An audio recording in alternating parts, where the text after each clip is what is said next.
Hi there. I had a logo sent to me this week to put on my virtual wall. It came from Nick Bowers of Bowerscraft Woodturning. Thank you for sending it, Nick. I'm happy to put it on the wall. And now you might want to check out his YouTube channel. I'll put a link down below the video in the description box so you can check him out. See what you think of his work. He's doing some nice stuff. You might just want to subscribe and show him some support. Now for today's project, have you ever decided to turn something and thought, is this going to be a small thing, should take no time at all, be really easy to do? Well, that's what I thought when I started doing this one. It's a little maple natural edge bowl, not a big deal. Came from a small log that I've been using, that I've been drying for probably 10 years or more, and it's very dry.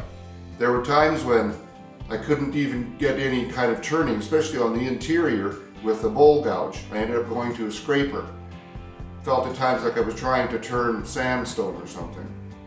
So I'm very pleased with how it came out. It was a lot more effort than I thought it was going to be. Now if you'd like to stick around, let's take a look at what I went through to get it to this point.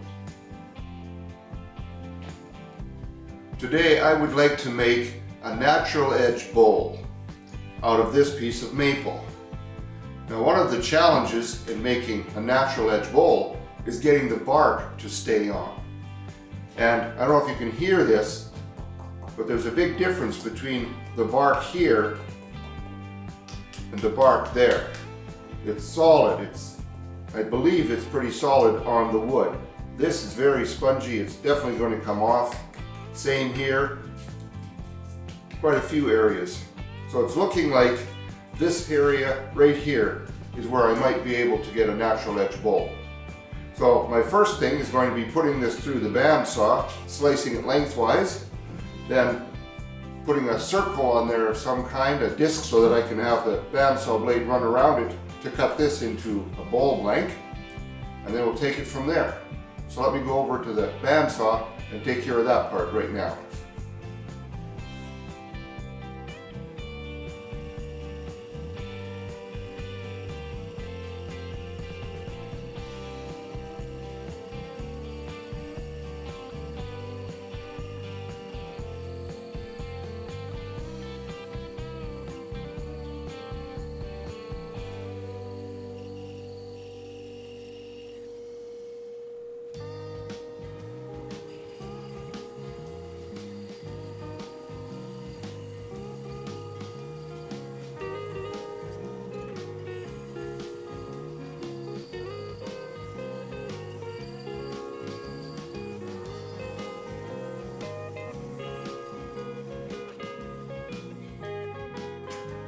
The spur center I'm using is 1 1/8 inch outside diameter, so I'm using a 1 1/8 inch Forstner bit just to carve a space for the spur center to go.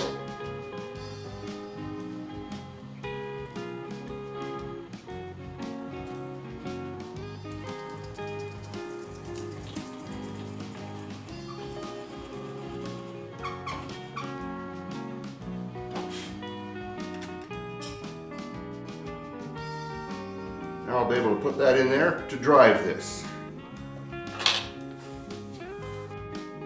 Some of the bark in one of those loose areas came loose, and I'm just using some CA glue to put it back on.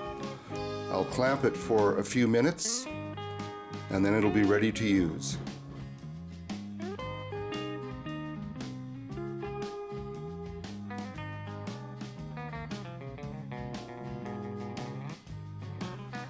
To try to keep some of the outer ring that I want to use for the natural edge, I'm just going to do a wash of thin CA glue, which I hope will penetrate and help keep it holding on to the solid wood.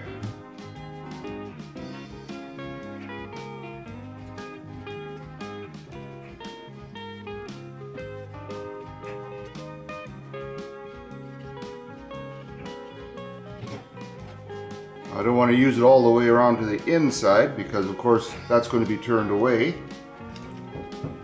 And I don't want to use too much, no use wasting this.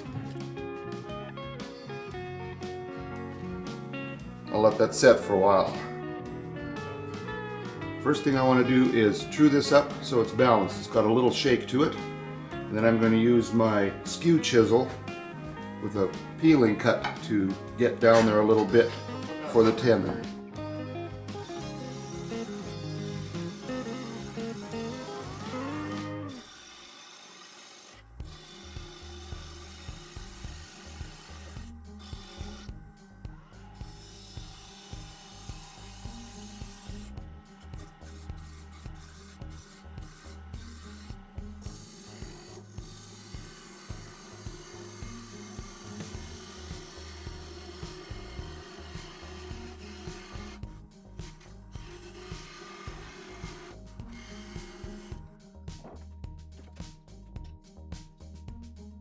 And according to my no-go block, it's going to work just fine.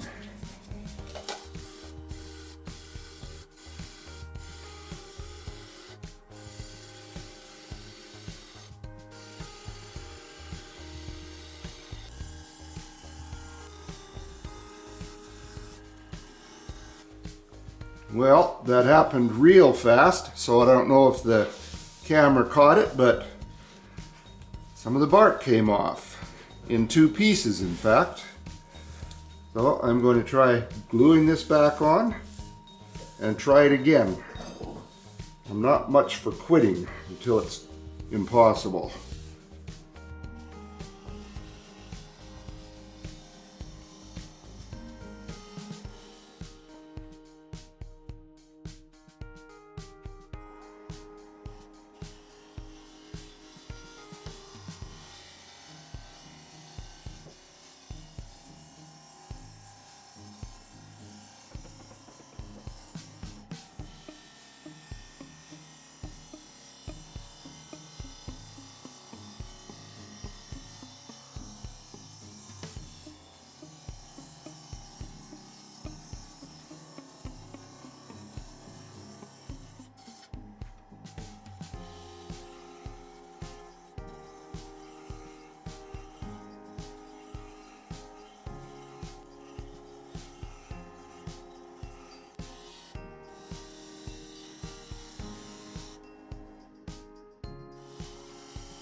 Now I've got it sanded to 400 grit. Very happy with the feel of the surface. Don't see any scratch marks, real evident. So now I'm going to reverse this into my jaws and start turning the bowl. I'm going to start turning at 1250 RPM, 3/8 inch bowl gouge.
This maple is extremely dry, really tough to cut.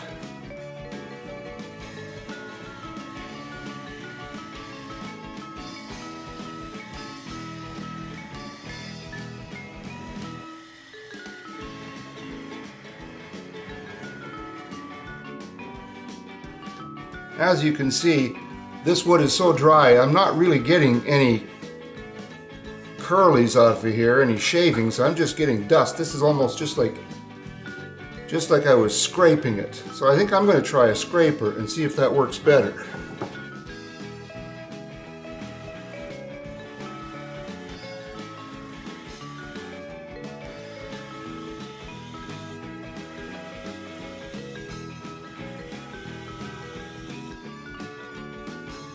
Well, while I'm not a big proponent of scrapers, I have to say that's not doing a bad job. I'm going to try it in reverse on the other side and see if I get less tear out.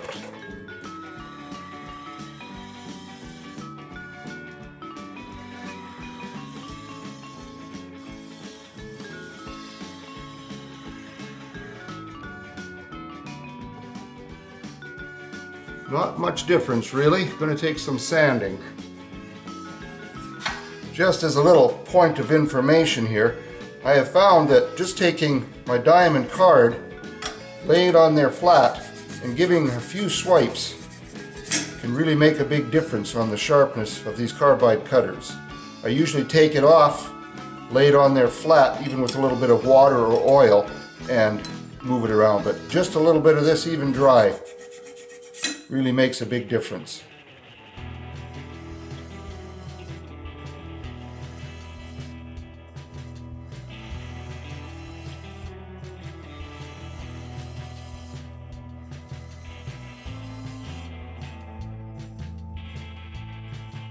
And that little bit of sharpening did make a difference on the cutting. Still need some sanding in here, but I'll get to that right now. I'll be back.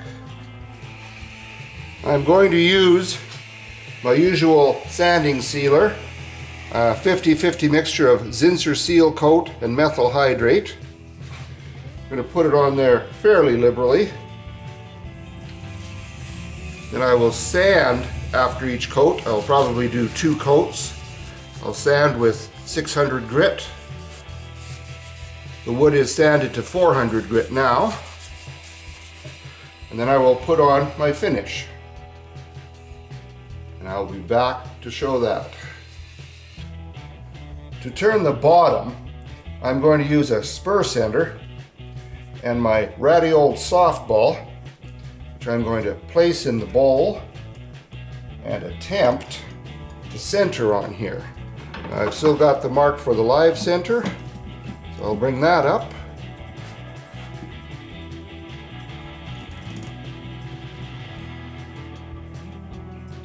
And I'm going to take a minute here, obviously, to get that balanced, and I'll be right back. The softball I'm using is actually just slightly too large. You may be able to see the gap here as I turn it. It's actually just riding on this higher part and this higher part. Gaps both sides in here.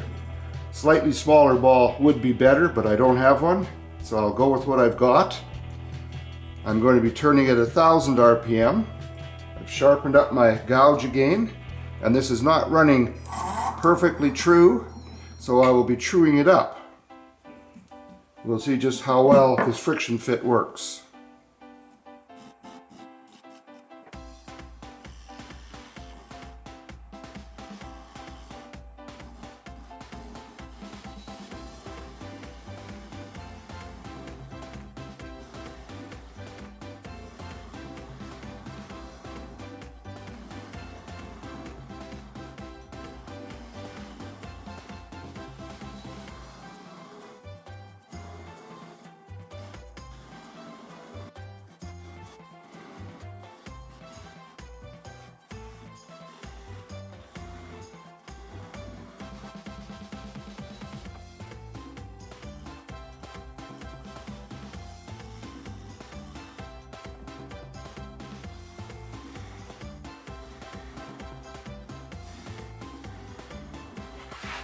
A lot of vibration in this, so it's going to take some serious sanding, unfortunately, but I'll do that and I'll be right back.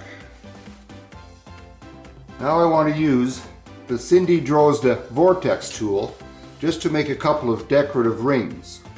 The problem I'm running into is that the hand wheel on the tailstock is not far enough back that I can bring this in parallel with the bedways. So it's a bit of an angle, and I'm just going to have to see if I can make this work without skating across the surface. I'm going to turn this at 1000 RPM.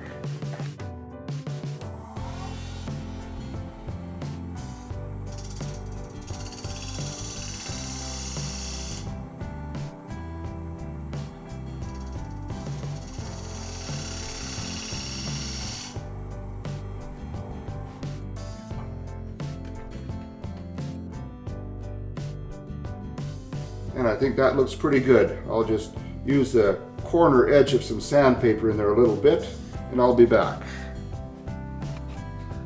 I'm going to want to drill a recess for my logo coin after I chisel away this little nub.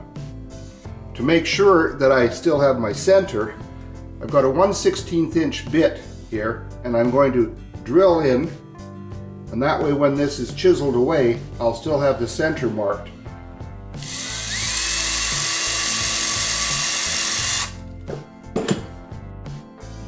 Now I'll go and chisel this away. The trick now is going to be to see if I can hold it on that softball tightly enough to drill this without it spinning out of my hand. Let's see if we can do that.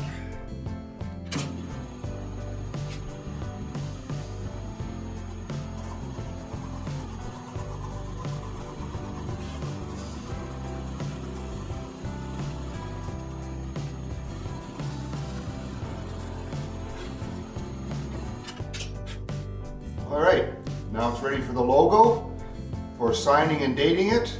Then I'll put on the finish. I'll be back to show you the results. Well, there you are. I am pleased with how it turned out. It's not a big deal, but I quite like it. I think it's a pretty little bowl. And I'm always pleased when I do a natural edge if the bark stays on. It was a bit of an effort to make it do that, but it turned out pretty nice. Thank you for joining me today. I hope you enjoyed what you saw. Click the like button if you did, so I know I'm doing something right. And I hope you'll have a wonderful day in your shop, create something beautiful, and most of all, be safe. Don't forget to click the subscribe button and come back next time. Take care now.